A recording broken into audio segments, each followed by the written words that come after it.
Hey friend, I'm Danielle Damrell, and I am so grateful that you're listening to the Created Worthy podcast. This show is all about honoring the life stories of women from different ages, beliefs, backgrounds, and experiences. Everyone's got a story, and instead of getting stuck in the trap of unworthiness, this is a safe place for stories to be shared. On this show, we chat about the transformative power of creative processing too, and how we can utilize our God-given creativity with intention to heal, grow, find joy, create simplicity in the midst of our chaotic lives. So pull up a seat at our table, because we are all created worthy.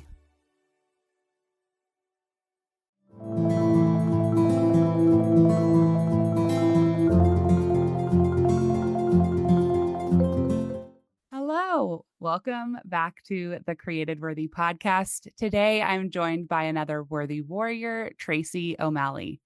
Tracy is a highly sought-after master performance coach for companies like Google, Amazon, and John Deere, a top Enneagram expert, multi-millionaire entrepreneur, and a mom of two incredible millennials. She has helped millions all over the globe, individuals, couples, families, leadership teams, Fortune 100 executives, and CEOs step into the leaders that they were always designed to be and create an effective and beautiful culture, not only in their professional teams, but also in their home teams. She teaches both professionals and individuals how to integrate the Enneagram in every area of life, guiding people to think and perform differently, uncover and change habits that no longer serve them, plus shift their relationship with money and intimacy by identifying where they are blocked and rewiring those limiting beliefs.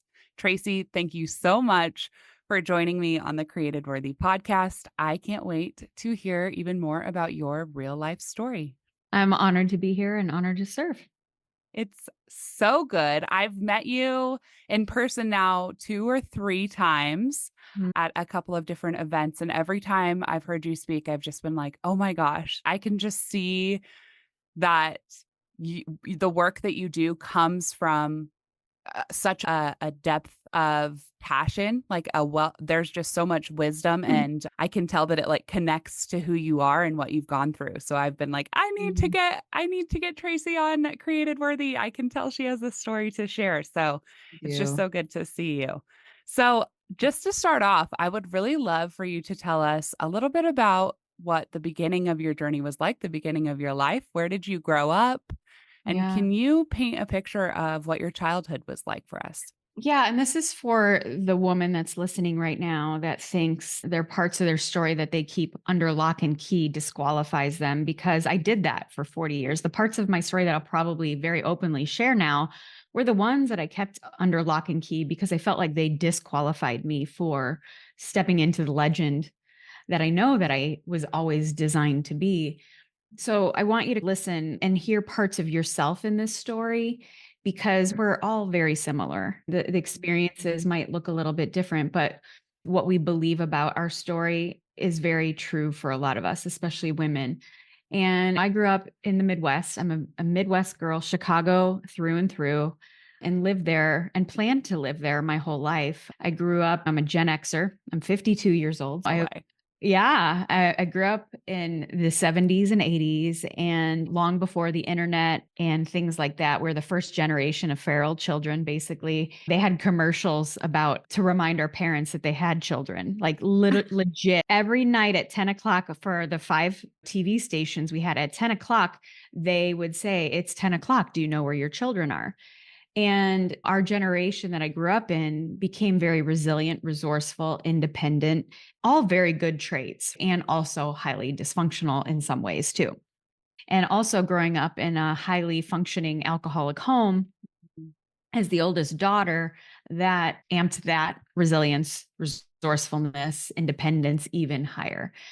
And I remember as a little girl being able to read people very well. I had to figure out where my dad was at emotionally and physically in order to play chess with the rest of the household, right? I was the one kind of keeping it all together, or so I thought, at the age of 4. I remember that. And I have a younger sister who's 2 years younger than me. And from the age of 4, I was taking care of her, cooking meals as a 4-year-old, doing laundry, super grateful for those things now. I've always been super independent, but holy crap, like that's a lot of responsibility. Yeah. At And 4, like at you're 4, basically just a baby. I am a baby at 4 years old. And that went on for a long time. And I prided myself on that. I really did. Like it made me feel important. It made me feel strong. It made me feel like I had control as well.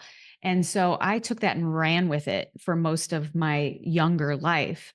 My mom was emotionally unavailable, suffered with severe depression, did not get out of bed most days. So even though she was physically around, emotionally, she was non existent in a lot of ways. Not mean, not like she's a beautiful person, but like just emotionally incapable. And I remember early on her telling me she was intimidated by me and felt competition between me Mm.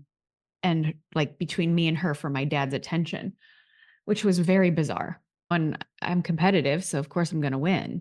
And I did. I won my dad's attention more so than my mom. I could feel the respect he had for Yeah. me over my mom. And that was a weird dynamic as well. And as a little girl, like from the neck up, I could understand and assess what was happening logically and cognitively. But from the neck down, I was dying because it was too painful to wrap my heart around that and believing that my only worth was being accommodating and accessible and accepted by my father.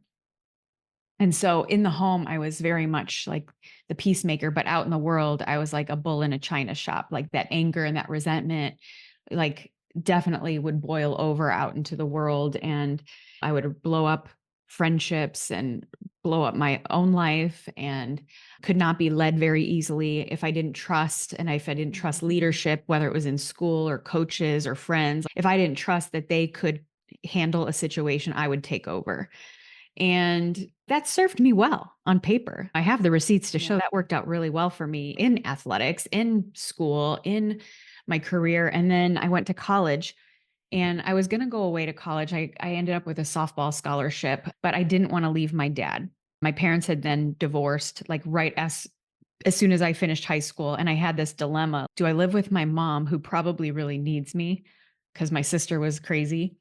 Or do I live with my dad because I'm worried what will happen if I'm not there to make sure he doesn't burn the house down, because he would drink and then smoke and then fall asleep with cigarettes. So every day of my life, like I would stay up till my dad fell asleep putting out cigarettes.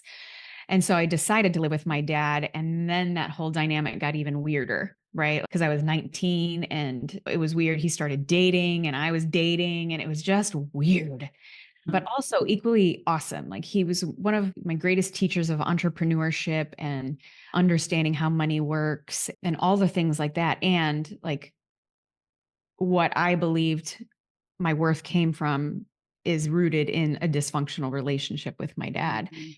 And I remember I was a sophomore in college when I met my husband at the time, and he played sports too. So we both played sports. So I ended up playing softball locally rather than going away to college. I took a scholarship closer to home so I could live with my dad.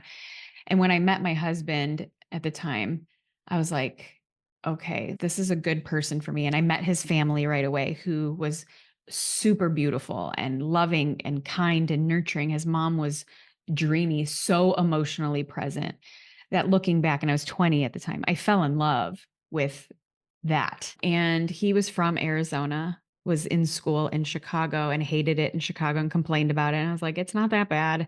And then he had a baseball tournament out in Arizona and I visited it in March and I was like, oh my gosh, I had no idea this even existed. And he's, I want to move back there. I'm like, sign me up. And so within a few months, we were engaged.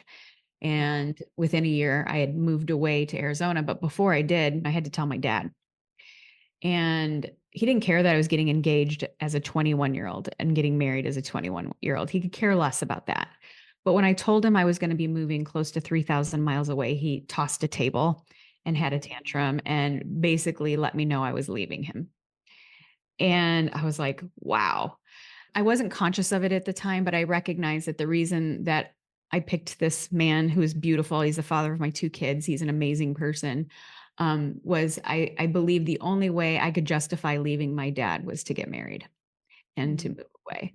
I didn't see that I had enough value in myself that I could make decisions for me, that I was worthy enough to go live my own life. The only reason I felt I could justify leaving my dad was getting married at that time.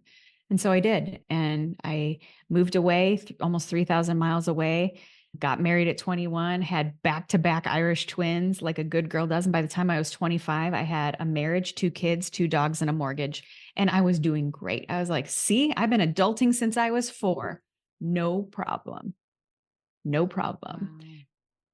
And then my daughter turned 4. Mm. So my son was 3 and my daughter was 4. And all of a sudden, all the memories that I thought I could outrun, outwit, outsmart, outlast, outmove came flooding back. And when I looked into the eyes of my own 4-year-old, I recognized the responsibility that was put on me.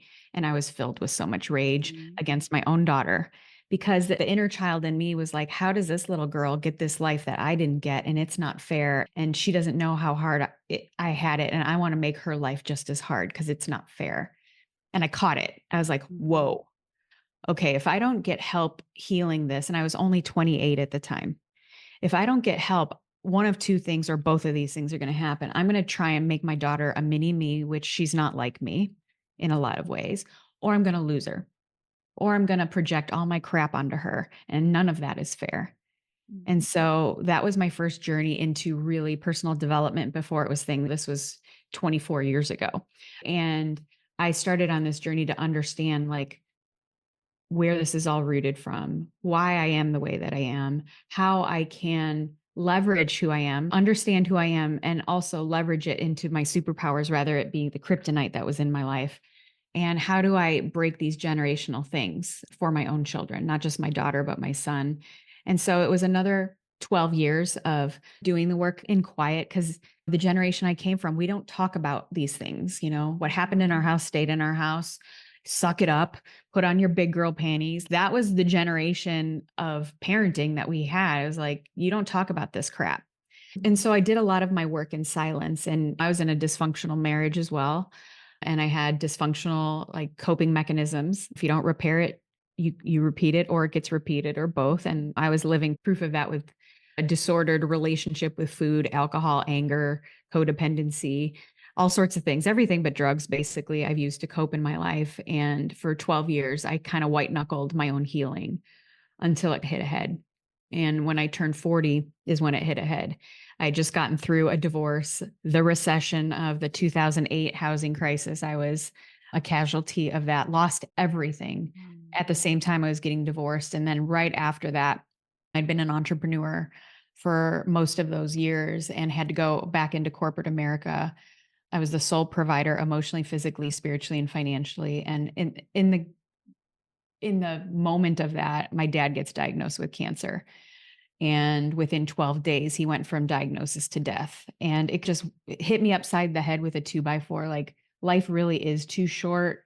And what am I going to do with this life? And what do I want to move forward? Because if I'm modeling this for my kids, they're only 20 years out from what I'm facing right now. And I don't want that for them. So I need to know a different way, go a different way, and show a different way. And so I made the hard decision and humbled myself to completely wipe out everything and everyone in my life but my kids. I decided to get brand new tools in my toolbox. I voluntarily checked myself into an inpatient rehab for all those coping mechanisms, not just the obvious ones, but the ones that I kept in my back pocket in the secret that nobody knew about, and basically stripped myself down to ground zero and said, okay, I don't know a different way. All I know was what was taught, told, and modeled for me. And I don't care how strong your mind is. Your body keeps the score. Your nervous system remembers. You will always do what feels familiar because that feels safe, in that you have most control. And what I knew wasn't good. And so really voluntarily saying, I need to start over at the age of 40. At the same time, I also resigned from my job, taking my income down to zero. So literally let go of anything and everything but my 2 kids and decided to start over. And that's where my personal development journey, my wisdom of my life, all the things that I thought disqualified qualified me, I realized were the qualifications for me to be the leader and legend that I am today. First, in my home team. I needed to practice that first in my home team and turned that whole ship around. The kids were 14 and 15 at the time. And then ventured into business in a different way than I'd ever done before. And I'd always been in kind of service and male dominated industries before. And this time I walked into a female dominated industry in health and wellness and leadership with women, which I hadn't done a lot of before. In rehab, I was introduced to the tool of the Enneagram by my therapist. Wow. And I came into it kicking and screaming. She wanted me to do this, and I told her to kindly go F herself respectfully. And she was a straight shoot and no BS kind of girl like myself. And was like, listen, your best thinking has gotten you here. And this might help you get out of the box that not only you've put yourself in, but the world has also put you in. And it really gave me a language and a framework and a navigation system. And it was funny because my whole life I've been into navigation systems my whole life. Like my brain and the way that my makeup is that meme, the guy from Hangover, Zach Galifianakis, the Yeah. meme is looking at the board and it's all these equations going on. That's me whenever I'm with people. Like I'm always seeing where You're this like, road. how can I read them? Yeah. Yes. And in the past, it was to be protective of myself. Now it's like, how can I be the best person for the person in front of me, whether it's my Mhm. kids, people I love, people I lead, people I meet. And the Enneagram basically just gave me a language and framework to what I've already been doing my whole life. And I was really excited about it because I was like, wow, I knew my framework and I knew my language, but now I could start helping other people with theirs. And it was so ironic also because as a little girl, usually on Sunday mornings when the dust would settle from a rough weekend at my home, people would say, thank God it's Friday. I hated Fridays because like Me it too. was on. It was on. You know what I Mhm. mean? Like dad was done with the work week. Mom was like, if you can't beat them, join them. Yep. And here I was, like this little girl trying to like keep it all together. And on Sunday mornings, I would sit and read the atlas long before there was like GPS on phones and all of that. I literally would sit down and read the atlas. And it's so symbolic for who I am. Like part of me was like, how did I get here and how the heck do I get out of here? But also, where do all these roads lead? Where do all these roads lead? And that basically is what the Enneagram was, is who am I? What's my home base? And where do I go during this? And where do I go during this? And where do I need to take detours? And where do I need to go off-roading from time to time? And where do I need to Yeah. like get back on track? And when I was learning about the Enneagram, even though I came into it kicking and screaming, I realized that not only did this give me navigation and words and an actual framework for me, but for everyone. And even with the Enneagram, I stayed in the closet with that for another 5 years. I didn't tell anyone about it. I was using it the entire time, but telling nobody about it. And it wasn't until about 2017 that I started coming out of the Enneagram closet now too, and talking very openly about it, mainly because I was so pissed off that it became trendy and people were using it so Yeah. flippantly and like a party trick. And I was like, you guys are missing it. So I came out of the Enneagram closet, not because it was trendy, but because I was pissed off that people were missing the mark on it. Yeah. That's how I became known as like the Enneagram girl. I had no intention Yeah. of ever it being a huge part of my business. It's not the only part of what I do, but it's Right. like the entry level gateway for helping and giving people the navigation system to understand who they are. Because if you're here to do big things and make big impact, whether it's in your home, out in the professional life, and or both, you have to know who the heck you are. You Yeah. have to fully, transparently, vulnerably, compassionately, and curiosity. And Right. so that's how that whole thing happened with the Enneagram. It's crazy. Wow. Wow. Oh my gosh. I teared up a couple of times. I Mm, am an Enneagram 4, so I feel yeah. very deeply. Yes, you do. I'm Um, dating one. oh, yay. Yes. I think we're pretty cool, but I'm You're very also cool. You're very we cool. also I don't know if you about your boyfriend, but I You're a lot. do cry. And Yeah. I am a lot. In all Yes. the right ways. Like you're a lot and you're worth every bit of a lotness. I say that Thank about you. Enneagram 4s. And the other thing about Enneagram 4s, there's no two alike. It's the one type that like you Yeah. can't like pinpoint them. They're so unique, which is Yeah, because we're you're the welcome. individualist, right? Yeah. The romantic, the individualist, the creative artist. Yeah. I love it. With the mural on my wall. Obsessed. Obsessed. Of I was course. like, I need a background for my podcast. I think I'm just gonna paint a mural. And then I have got another one over here and I love it. My house screams I'm a 4. I had somebody come into my house once and they were like, "Your decor style is really interesting." They were like trying to pinpoint what it is. And I was like, "Yeah, what do you think of it?" They're like, "Everywhere I look tells a story." And I was like, "I love that. I love that Yep. so much." Yep. That's how So, fours roll for sure. so Tracy, I just am so inspired by you and your story and how much you have learned about yourself. And Mhm. so, my big question to you is, who are you?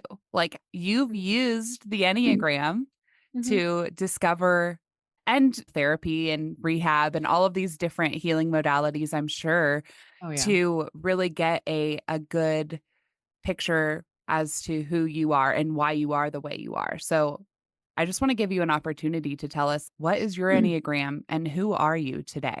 And that being said, I'm also a woman of faith, and I've always been a woman of faith. And the other thing that I did as a 9-year-old on those Sunday mornings is after reading the Atlas, I'd get on my bike and go around. Like, I was raised Catholic, but not really. Mm, And I was always seeking like a bigger meaning for like, why am I here? And God, if this is part of my story, please let me know it matters for something. Like, as a little girl, I was seeking out, please explain to me why this is happening. Not like as a victim, but let me use this for something good. And I'm a firm believer. I don't like the expression everything happens for a reason, because there's some really horrible crap that happens and right. heinous and unthinkable things that happen. And I do believe that everything that does happen can be used for something beautiful. That I do believe. And who I am is definitely, I've always been here to activate people. Now, sometimes that's received very well and it's very magnetic, right? When people are ready to be seen and to really like they know they have this calling on their life that's been divinely given to them. And I do believe we are all divine. We have a divine blueprint that God has given us. I Hmm. do. And that's the beautiful part about the framework of the Enneagram is it's in God's beautiful perspective of all of us, right? Now, we have free will though, and we have these experiences and families and systems that we're dropped into that can change the expression of God's divine plan for us. I was designed to be an activator. I was designed to be a challenger in this lifetime, which is an Enneagram 8. No doubt about it. I activated, like, I came into this world fighting for my life. I did. I was almost born 7 months in utero. My mom's water broke at 7 months. Wow. Miraculously, like, I made it and I stayed in utero till full term. I fought my Whoa. way. I almost died when I was a year and a half and fought a hospital stay for salmonella as a 1.5-year-old. And I've always been here to activate. The problem is my little girl heart felt rejected and abandoned over and over because when you activate people, a few things happen. Either they get really mad at you, or they leave you, or they're magnetized to you. And so I had a lot of that in my life. I had a lot of that in my life, and it felt like part of me that challengers, I don't freaking care. I don't need anyone. That's part of being the Gen Xer too, is I don't need anybody. I'm super hyper Yeah. independent. And also it hurt a lot. And instead of allowing myself to feel the hurt, I would cloak it with the flex and the anger and the stoicism, right? Like anger is usually the bodyguard for some deeper sadness. And I didn't understand that calling very early on. And I would take it personal, but act like I didn't. I was like, fine, next. I don't care. I don't care. But I actually did because we're human beings. And Hmm. it didn't hit me that, and I didn't fully embrace this part of me from a higher integrity filled place and with beautiful intent. I didn't understand the responsibility or the assignment, right? Like I didn't Hmm. understand the assignment. I just felt I'm just an asshole. Yeah. And people just misunderstand me, including my own mother, including my own family. And who I am today, I'm here to activate you. And one of two things will happen when you're in my presence, whether it's listening right now, or you meet me in a room, or whatever. You're either going to be really drawn to me or you're going to be scared like scared like shit because you can't hide from me. And the Right. good news about that today in the last 12 years is when I see through you, it's for your greatest good.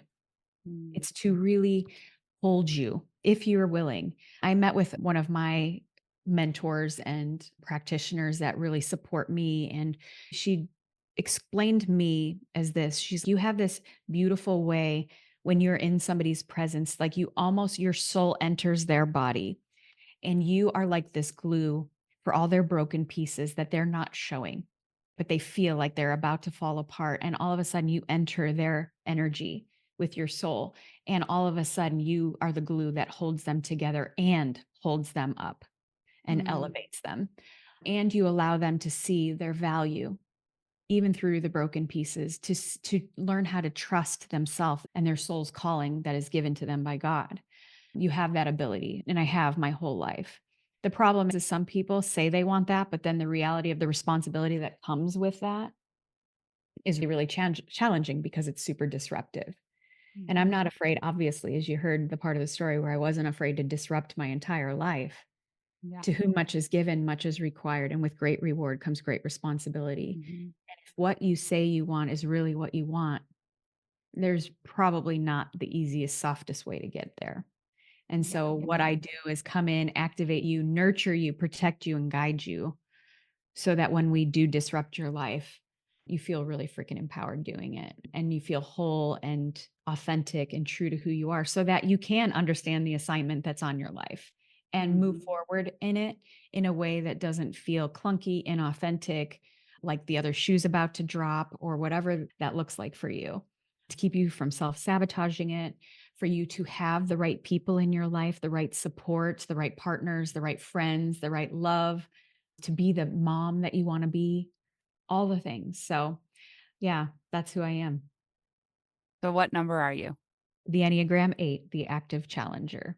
In case somebody isn't familiar with the Yeah. Enneagram l lingo, Yeah. yeah, you're definitely, like, all Yeah. throughout your story, it's like you can see those threads and how And God what's designed you. and what's cool about the Enneagram too is there's a very distinct and divine motive for each Enneagram type. And that Yeah. motive for an Enneagram 8 is to be strong and powerful. And my whole life I have felt like I was, right? Mhm. The problem is what I believed strong and powerful to be. So for each Enneagram type, what you believe like for an Enneagram 4, it's being you authentic and unique. Mhm. But if you're in comparison mode, that isn't like you don't even know what No. unique and authentic is, right? For me, strong and powerful, quite honestly, meant abusive Mhm. and domineering. That was what was modeled for me. So I had to recalibrate and understand what divine power and strength meant. And actually, Yeah. that means the very thing I'm most afraid of, which is vulnerability. Yeah. And the real shift happened when I embraced vulnerability and the softer parts of me. And Mm. when I did that, I became powerful beyond measure in ways Wow. that I never thought I could be. And it doesn't mean it doesn't hurt from time to time because the more vulnerable you are is a bigger risk. Mm. But I understand the assignment now. And there's that healthy and not so healthy side to each Right. Enneagram type. And the cool thing that I learned about this 12 years ago in rehab at probably one of the lowest points of my life. Yeah. And the big exhale came in understanding this is was like, oh, you mean I don't have to change who I am? I don't. Mm. I'm responsible for the come from though, and the energy in which I bring to Yeah. it. So understanding I was an 8, understanding the motive and the fear associated with that, and very true. And the superpowers of the 8. When I was Mhm. reading about the 8, I heard things like world class leader, protector, a savior for a lot of people, the person on the front line of people's life. Like that's who I am. Those things are only my superpower. And same thing for each Enneagram type. The superpower is only the superpower when you are in a place and coming from love, compassion, empathy, Mhm. service, grace, fun, and innocence. So my Mm. intensity, that strength is only super powerful in a good way when I'm coming from those places because that same intensity and that same power that I've had my whole life, when it's coming from fear, insecurity, unworthiness, shame, guilt, or ego, it's a wrecking ball to anything I care about in my life. Yeah. My health, my kids, my relationships, my money, everything.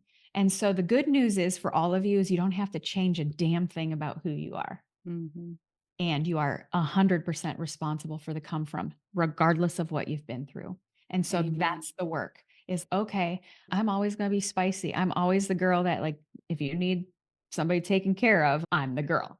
Yeah, call Right. Tracy. Yeah. If you're in, like, I'm the best girl in crisis, no questions about it. Like, I was going to be like a trauma surgeon, a firefighter, paramedic. Like, I was born for crisis management. Mhm, I could, in the past, I've been a wrecking ball because it was like, oh, I have to, my ego, right? Like the mhm, flexing complex, where I wouldn't actually help people, I would enable them. mm, Now it's, I can assess a situation. And even though I could come in and put on the superhero cape and save the day, is that actually what's best for this person?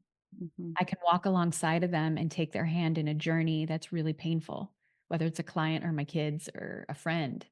mhm. And I don't have to save the day, but I can walk alongside them through the journey in the dark night of the soul. And so that's the cool thing for each and every one of you. You don't have to change yourself. You don't have to reinvent yourself, Yeah. but you are responsible for taking what you have been through and making it something beautiful and using it to, instead of defining you, refining you. Yes, I love that. That's like the heartbeat of created worthy, right? Is that we are inherently created worthy, but we still are responsible and we get to choose where our worthiness is found in, like where we find our worthiness And and what it's life in rooted you is in. no joke. Life's us Mm-mm. really hard sometimes. And So hard.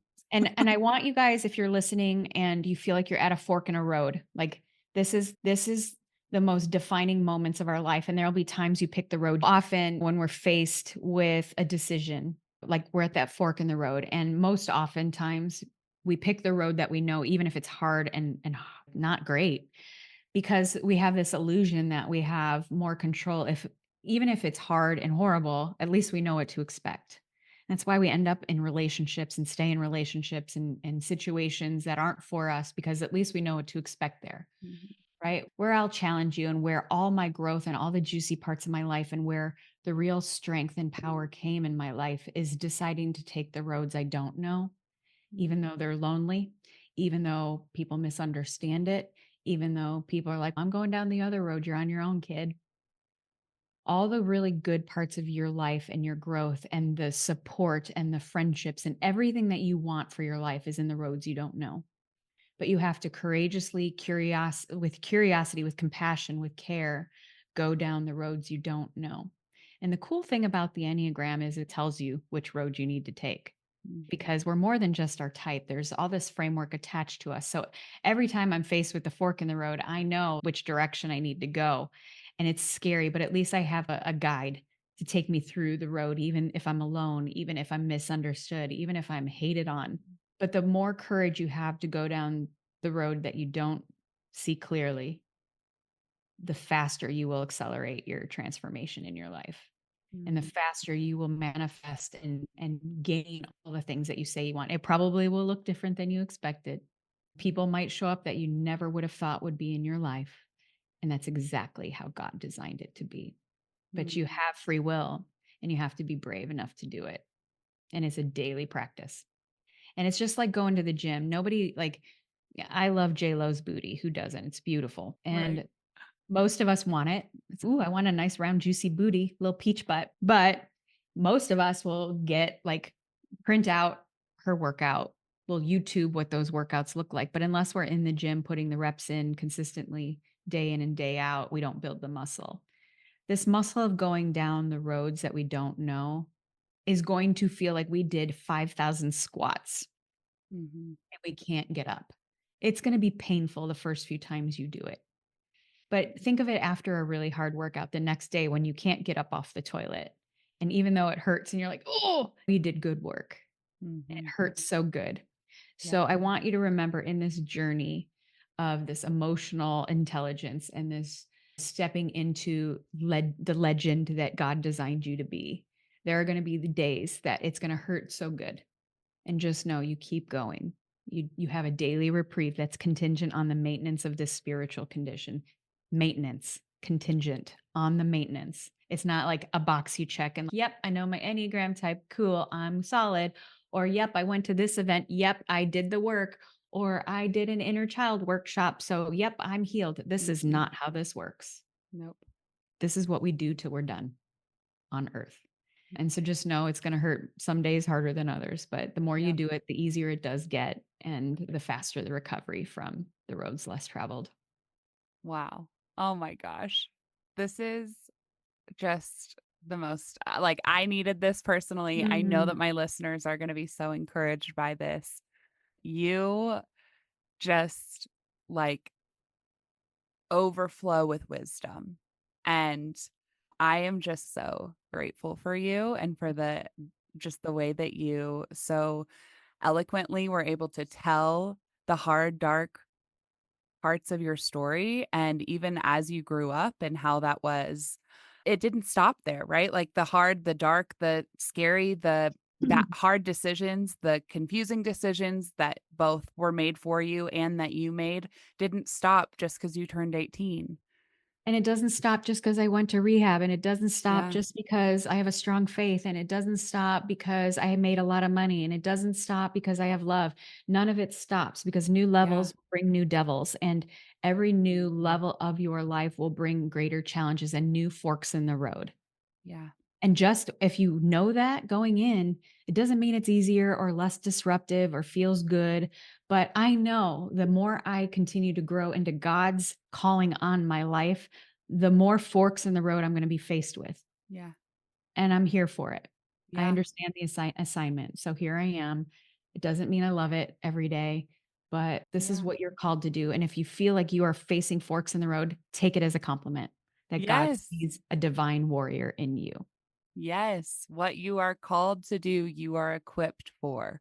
And that is, yeah, that's what I live by over the last few years has been like, okay, God, if you're calling me into this really confusing and hard thing, then I'm going to trust that you have equipped me for it. And I thank you for that.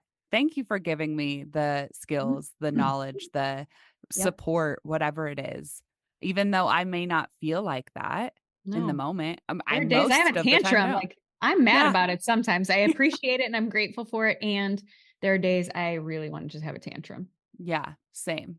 So, Congratulations, you're a human. yes, welcome. You have reached human status. Yep.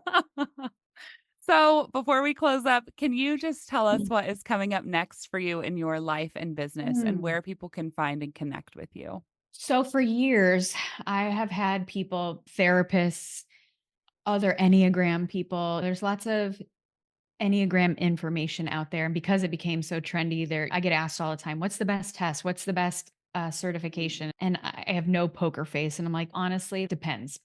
If you really wanna use it the way that I use it, then there isn't a good one." And after many years of being asked and begged, "Please, can you build some kind of certification where I can learn the Enneagram and integration of it the way that you do it?" And so this fall and that was my dilemma is I don't wanna just build a certification because if I'm gonna put my name on somebody, I need to know their intent. And so I have a prereq in order to Mm, even be invited into my certification to use this to work with individuals or teams and groups or to become the mastery level, you have to do the prereq, which is you have to go first through an intensive with me. mm. So I have 3 different dates this fall. Depending on when you're listening, you can go to tracyo'malley.com. If you want to learn the Enneagram and integrate this and use this with individuals, whether it's in your own home or families and professionally, groups, teams like I do, in order to be invited into that process, you have to go first. Leaders and Mhm. legends go first. Those 3 different time frames are happening this fall. You can see all of that on my website. And if you have more questions, you can reach out there. But my goal is to empower and be the leader behind these leaders that are going out and making a big difference in the world using the framework of the Enneagram the right way and with Yes.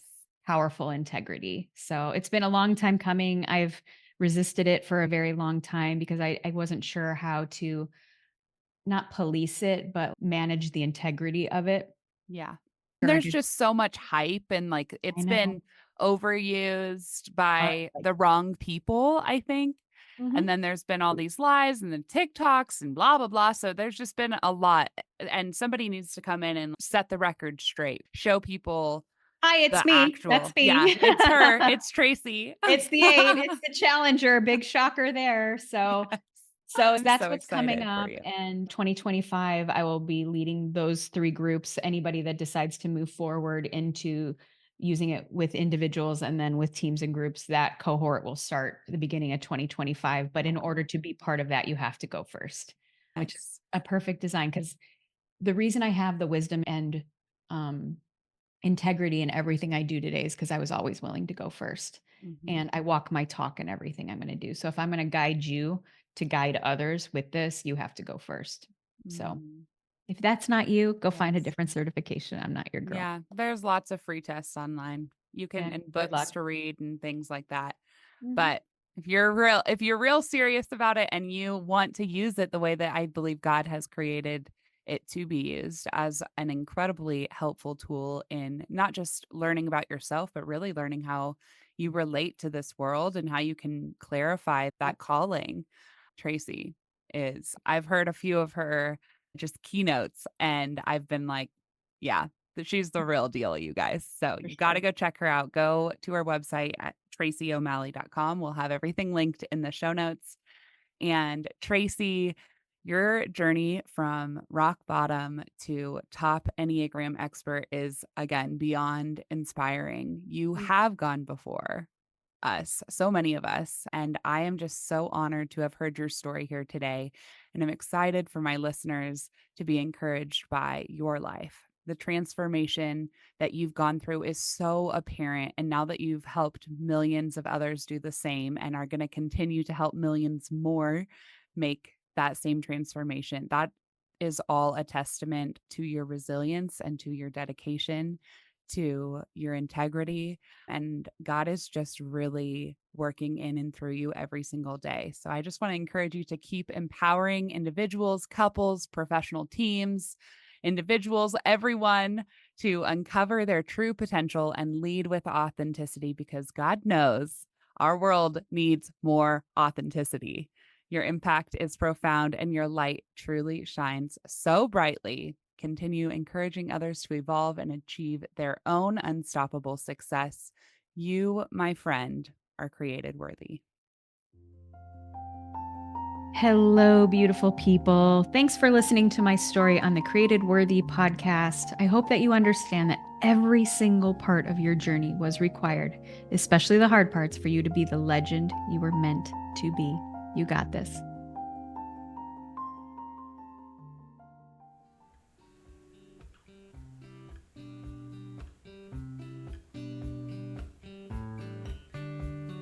Thanks for listening and tuning in to the Created Worthy podcast. I hope that today's show resonated with you. And if it did, can you do me a huge favor and go leave a 5-star review?